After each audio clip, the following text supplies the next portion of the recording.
డబ్బు, అనారోగ్యం, ఉద్యోగం, వ్యాపారం, అప్పులతో బాధపడుతున్నారా? అయితే మీకోసమే మనీ మెడిటేషన్ ప్రోగ్రామ్.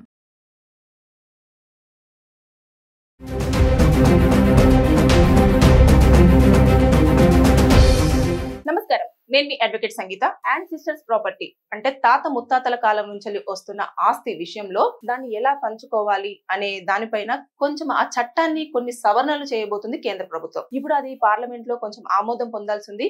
అతి త్వరలో కూడా ఆమోదం పొంది ఒక 2-3 నెలల్లో కానివ్వండి, 6 నెలల లోపు వేసుకోండి, 6 నెలల లోపు అది కనుక చట్టమై మనం ముందుకు రాబోతుంది. దాంట్లో ఇప్పుడు 2025లో ఆ చట్టంలో ఎలాంటి సవరణలు చేశారు అంటే, ఒక ప్రాపర్టీ తాత ముత్తాతల కాలం నుంచి వస్తున్న ప్రాపర్టీ విషయంలో ఏం చూడాలి అంటే, అది తాత ముత్తాతల కాలం నుంచి వస్తుందా లేదా, ఎన్ని తరాల నుంచి వస్తుంది. అలాగే ఒకవేళ ఆ ముత్తాత కనుక బ్రతికి ఉంటే, ముత్తాత బ్రతికి ఉన్నారు అనేది చూపించాలి. ఒకవేళ చనిపోతే డెత్ సర్టిఫికెట్ అనేది ప్రొవైడ్ చేయాల్సి ఉంటుంది. అలాగే విల్ ఉందా లేదా అనేది చూడాలి. అది అందరు యాక్సెప్టెన్సీ కూడా ఉండాలి. అంటే ఇది నిజంగానే తాత ముత్తాతల కాలం నాటి ప్రాపర్టీయే అని చెప్పాలి. దాంతో పాటు ఏదైతే ఉంటుందో లీగల్ హియర్ సర్టిఫికెట్ ఉండాలి, ప్రాపర్టీ డాక్యుమెంటేషన్ ఉండాలి, ఫ్యామిలీ ట్రీ ఉండాలి, ఆల్ ఫ్యామిలీ మెంబర్స్ సిగ్నేచర్ ఉండాలి. అంటే ఇన్ని సవరణలు చేస్తూ వస్తున్నారు. ఇవన్నీ మారిన పక్షంలో ఏమవుతుందంటే, ఆటోమేటిక్ గా ఇప్పుడు కొడుకు కానివ్వండి, కూతురు కానివ్వండి, ఏదైతే ఇప్పుడు ఎలా వస్తుందంటే ముత్తాత, తాత, నాన్న, ఇప్పుడు ఎవరైతే ఉంటారో వాళ్ళు, అంటే మొత్తం 4 జనరేషన్స్. ఈ 4 జనరేషన్ లో ఎవరైతే పిల్లాడు కానివ్వండి పుట్టారంటే ఆటోమేటిక్ గా ఆ ఆస్తిలో వారికి వాటా అనేది ఉంటుంది. సెపరేట్ గా వారికి వాటా ఉంది అని ప్రూవ్ చేసుకోవాల్సిన అవసరం లేదు. ఆటోమేటిక్ గా అది జనరేట్ అయిపోతుంది. అతను కూడా ఆ ఆస్తిలో వాటాదారునిగానే ఫిక్స్ అయిపోవడం జరుగుతుంది. ఇది కొన్ని స్టేట్స్ లలో ఇప్పటికీ రన్ అవుతుంది. మన స్టేట్ లో కొత్తగా ఈ 2025లో దీన్ని సవరణ చేయాలని చెప్పేసి కేంద్ర ప్రభుత్వం నిర్ణయం తీసుకోవడం జరిగింది.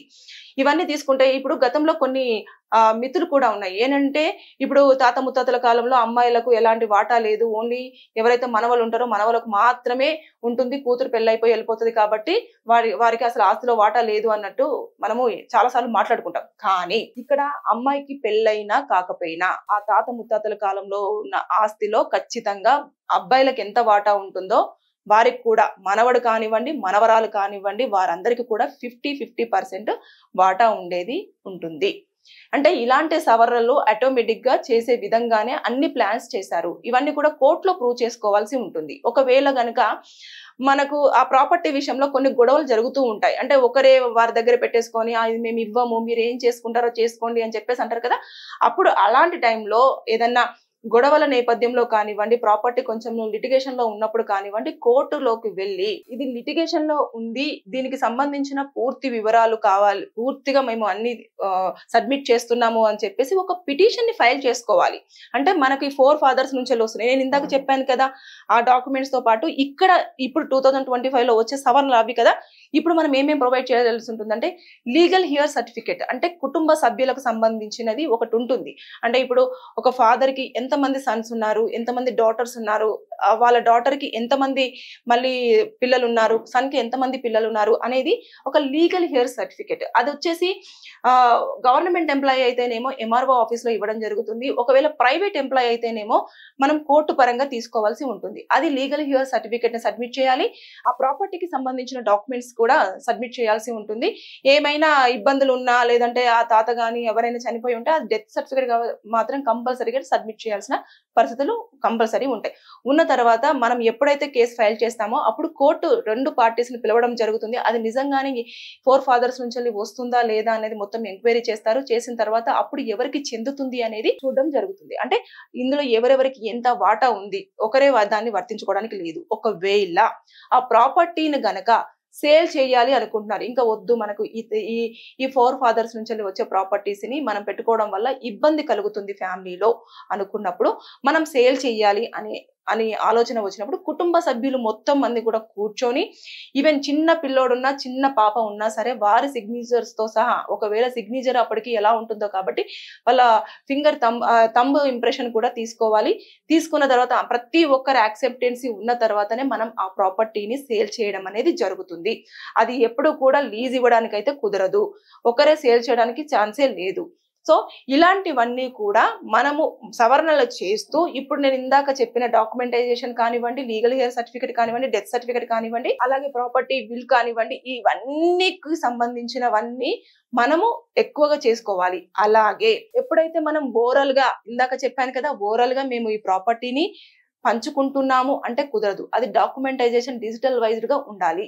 ఈ ప్రాపర్టీని ఇగో ఇంతమంది ఉన్నారు, ఒక సపోజ్ గా ఒక 6 ఉన్నారు అనుకోండి, 6 ఇంత పంచుకుంటున్నారు అనేది డాక్యుమెంటైజేషన్ లో ఉండాలి. అది లీగల్ గా మనం ఏదైతే ఉంటుందో డిజిటల్ లో కూడా ఎంటర్ అయిపోయి ఉండాలి.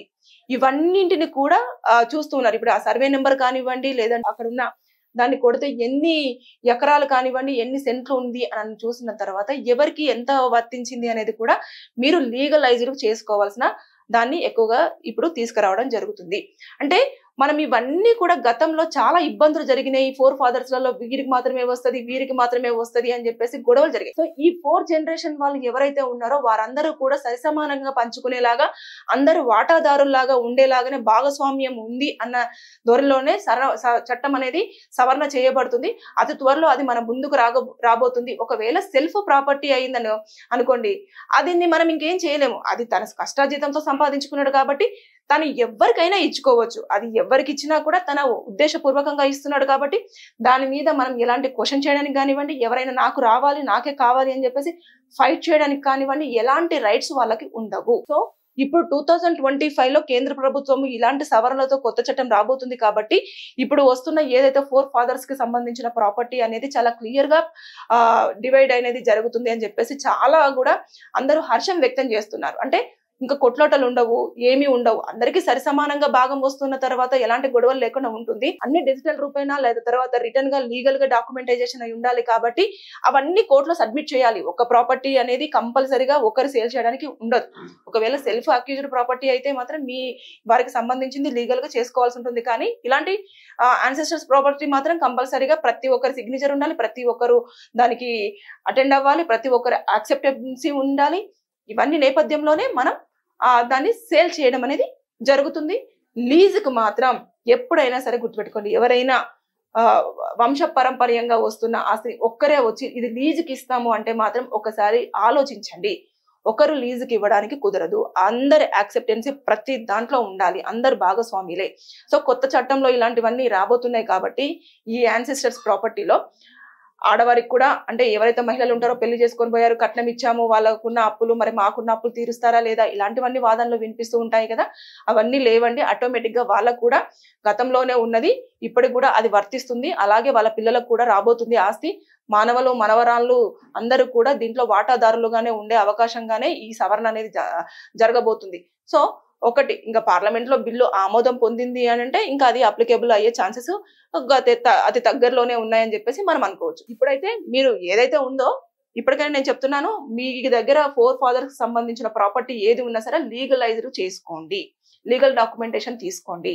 ప్రతి ఒక్కరికి ఎంత వాటా వస్తుంది అని చెప్పేసి అనుకున్నారో అంతంత వాటాని మీరు డాక్యుమెంట్స్ రూపంలో ప్రిపేర్ చేసుకోండి, డిజిటల్లో ఎంటర్ చేసుకోండి. ఇవన్నీ చేసుకున్న తర్వాత మీకు ఎలాంటి ఇబ్బంది లేకుండా ఉంటుంది. కొత్త చట్టాలు వచ్చిన తర్వాత మళ్ళీ ట్రబుల్ అయ్యే అవకాశాలు ఎక్కువగా ఉంటాయి. కాబట్టి ఒకసారి రాబోతున్న చట్టాలను మీరు ఎప్పటికప్పుడు అవేర్నెస్ తెలుసుకోండి. ఆ చట్టంలో వస్తున్న సవరణల ప్రకారంగా మీరు కూడా మీ ప్రాపర్టీని అదే విధంగా అనుకూలంగా మార్చుకుంటూ రండి. అప్పుడు ఎలాంటి ఇబ్బందులు కూడా ఉండవు. మీకు గనక ఏదైనా లీగల్ గా అడ్వైస్ కావాలంటే కింద కామెంట్ చేయండి, దానిపైన నేను వీడియో చేస్తాను. Thank you.